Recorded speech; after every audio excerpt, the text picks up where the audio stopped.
What is up, guys, and welcome back to a brand new video. Today we are back for the finale of AOR, this time for the Abu Dhabi Grand Prix, and this will round out Season 1, technically Season 14 if you want to stay in line with the rest of the AOR leagues. But here we are for the Abu Dhabi Grand Prix. Honestly, it was a track that I wasn't feeling overly comfortable with.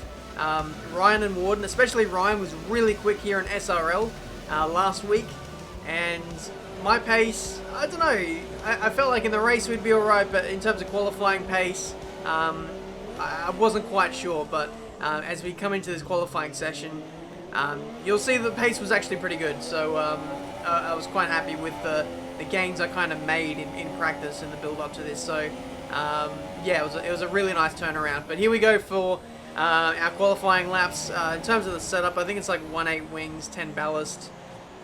I could have gone for something a little bit more aggressive. I was using like a time trial setup, maybe the flying fins. It was originally like 1.9 aero and 11 ballast, but I wasn't really feeling it after, especially what happened in AOR USA, where I was just too slow on the straights, and the tyre wear at the end of the first stint was really harsh. I kind of wanted to avoid that today because we are going for quite an aggressive one-stop strategy, going from the Ultras to the super soft tyres. It is the fastest way around, but with a really high ballast, it may prove very undrivable at the end of the first stint. We'll have to wait and see. But first lap done. I think it was a 36.8. Puts me in P2, right behind Warden. So not too bad of an opening account. We fueled the car up for 2 laps. And I made sure I got out there in time to do 2 runs. So we crossed the line with 1 minute 57 to go. By the time we complete this lap, we'll have about 20 seconds left, and that'll give us another lap to do another one. So we'll see how it goes. But as you can see, initially the run through turn 1 wasn't great. I ran in a little bit too deep, ran wide, and you can see we've lost 0.02 of a second to our previous best first sector, which wasn't that great in the overall scheme of things. Through that hairpin there, ran wide massively. I also missed the first chicane. You can attack the curbs a little bit more aggressively, so you can see this first sector has not been great, but the fact that I'm showing you this lap means that it is a decent lap, and sectors 2 and 3 I actually managed to hook up fairly well. So as you can see through here, this is one of my weaker corners on the track. I really don't get a good exit through there, but I've been working on that through the week and managed to rectify that a little bit. You have to sacrifice that left-hander to get a nice exit out of the right-hander onto the second straight. Into the braking zone now, 100 meter board is your reference.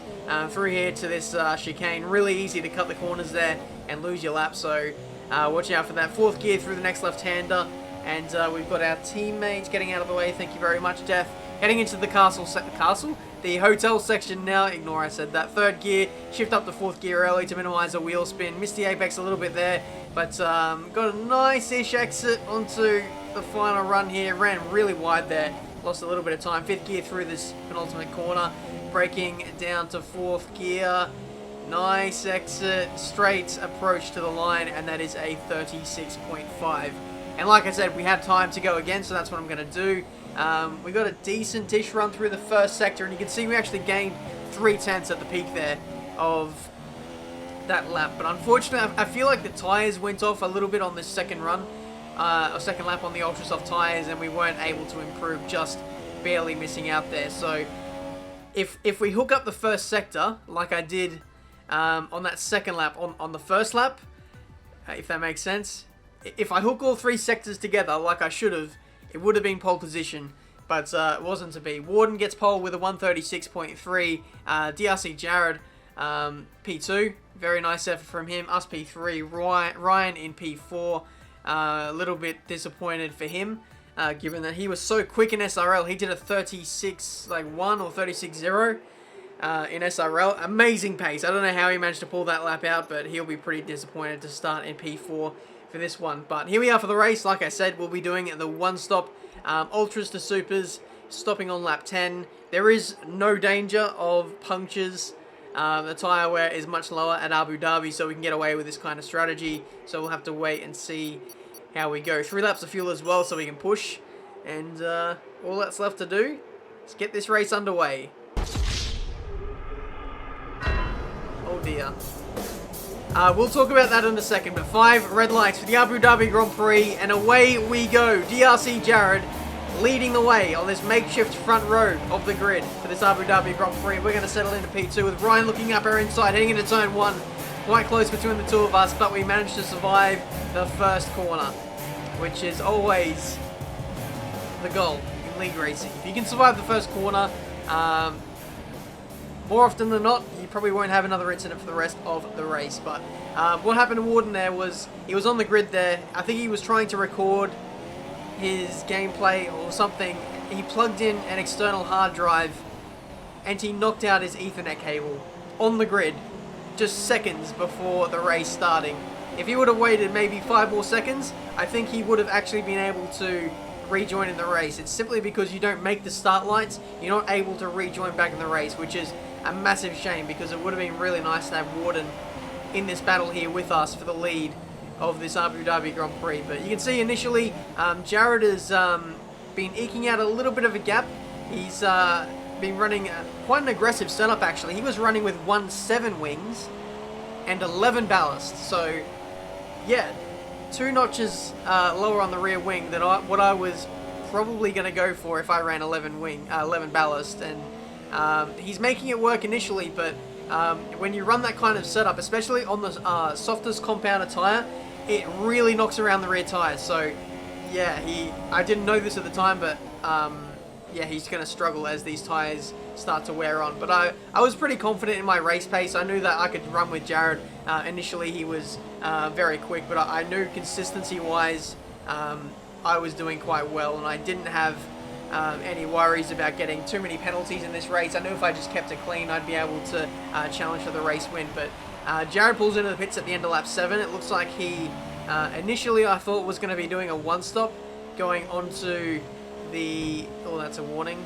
That's my first warning of the race, so that's great. I was originally thinking he was going to do a 1-stop pitting onto the soft compound tyres, but he's actually doing a 2-stop. He's fitted on ultra soft tyres to make this a little bit more of an aggressive race strategy. We'll have to wait and see how that goes, but for the moment I still did not know that Jared was doing a 2-stop, so I was just pushing on as best as I could. I knew that Jared was going to get a huge undercut by us staying out the extra couple of laps, but by putting on the super soft tyres, I kind of felt like we had the better strategy going forward for the rest of the race. And I believe Ryan is doing the same strategy as I am, potentially stopping on this lap, or if not, maybe on the lap after. But we're going to come in on this one, and we're going to take these tyres to the end of the race now. We can easily make it on super soft tyres. It was just a case of making these ultras last up until this point. But after Jared made his pit stop, I actually felt really good in my pace. I got some clear air and I was able to push again. The car actually felt better on like lap 7, lap 8 than what it did at the start of the race. It was really weird, and we were actually able to stretch out a margin to New Zealand Ryan. The gap was 2.5 seconds, I believe, and it's not very often you can pull a gap of 2, maybe 3 seconds on Ryan. That just doesn't happen. But as we rejoin in the race now on the super soft tyres, something a bit odd happened. My sister was bringing her cat over for this evening, and the cat made its way into my room and was walking all over the place. I got distracted, and that was where I got a corner cut there. I was yelling at Tia to come in and get a cat and shut the door and all that good stuff. So initially in these 1, 2, 3 laps, this opening super soft stint, I was a bit compromised. But thankfully, with the exception of the warning and a little bit of time we lost to our fastest lap, that was all it really cost us there. So I was able to get on with my race at this point. But now you can see we're catching up to Master Berserk. He is still yet to make another stop in this race. He started on his soft compound tyres, and I believe he'll be going to the ultras, so he'll have pretty good pace towards the end. But at this stage you can see Jared leading through the 3rd sector. He's got a gap of like 7 seconds at this point, so very crucial for us to get past Master Berserk and close the gap to Jared, because yeah, like I said, I thought at the time I had to close him down, but even still with the 1-stop versus the 2-stop that Jared is doing, we need to close that margin anyway, because any margin that we don't close down makes it easier for Jared to catch us later on. So getting on with our race now, you can see Master Berserk got not a great exit out of the final corner. We have a little shape up the inside into turn 1, but unfortunately that little pinch there on the inside for us has resulted in our third warning, and that is a 3-second time penalty for us to be applied at the end of the race. We'll go up the inside of Master Berserk here into the first chicane, and that is us up in a P2, the effective lead of the Abu Dhabi Grand Prix. And now at this point we see Jared is on the ultra soft tyres, meaning he has to come in again and put on another compound to run to the end of the race. So yeah, if I haven't mentioned already, Ryan has a penalty, Jared has a penalty, which I didn't know about, and yeah, we now have 3 seconds added to our time as well. Ryan is now going up the inside into a little chicane separating the two straights. It's side by side for the two of us, a bit of wheel tapping on the entrance and the exit of the corner. Ryan takes the effective lead of the Grand Prix, but now we're going to try and get him back here with DRS, Rich Revs, and surprisingly, we're actually making a gain on him. So we're going to go to the outside through this final third sector chicane, round the outside, it turns to the inside for the next left-hander, and that is us into the lead of the Grand Prix once again. Wow. I did not expect to counterattack Ryan that quickly. I thought with the really bad exit I had, pinched on the inside for the second straight, I thought Ryan was going to run away with it on that back straight, but yeah, we managed to somehow stay with him and actually catch him. The slipstream was actually working in this race, which was not normally the case. After the first pit stop, slipstream goes away if anyone leaves or retires from the lobby. It's just it's a fact. But the game looking after me there. Thank you very much. But after we got back into the lead, Jared made his final stop, and like I anticipated, the two-stop was not the fastest strategy. He wasn't able to catch us. But in the dying laps, like final 5 or 6 laps, the braking marker, the 100-meter board, my exact braking marker for the end of the back straight was missing, and that made things a little bit uncomfortable in the dying laps because I had no reference for my brake and I had to kind of guess. At one point I started just estimating where the braking marker would be, and eventually I got used to it, so that was fine. But yeah, for the remaining laps it was just a case of not making any mistakes, using max fuel mixture or rich fuel mixture on the straights, saving a little bit through the third sector and just managing that and making sure we didn't make any mistakes. And that was pretty much the race. With the dirty air, Ryan wasn't quite able to get close to me to make a move, which was surprising because he was running less downforce than what I was. We were just getting nice exits out of the corners that mattered, and Ryan wasn't able to get close. So this is the final lap. Ryan's accumulated a further 2 extra penalties than what I have in these dying laps. I guess he was trying to push really hard to get past me, and I guess we kind of grinded away, and we were able to get the win by staying in front. And there we go. That is the race. Checkered flag, first place in the Abu Dhabi Grand Prix, and overall that is our only 2nd win of the season. So there you go.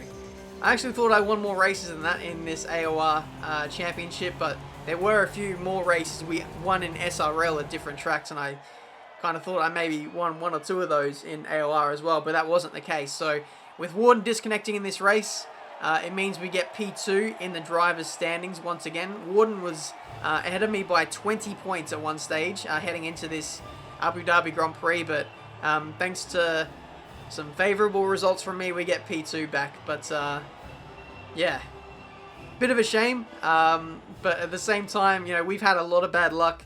Warden has had some bad luck as well. We were in P2 for a lot of the championship, and we were just able to get that back. So P2 it is. Ryan winning the championship. Full congrats to him. He has been the most consistent guy over the course of the season, so 100% deserved that championship win, and hopefully we can challenge him in the next one. So that is it for today. Hopefully you guys enjoyed. Smash a like button if you enjoyed this race. I finally managed to hook one together, and we didn't make any mistakes, and that is what happened. So one last look at the standings, and we will round out this season of AOR. So Ryan wins, 201 points.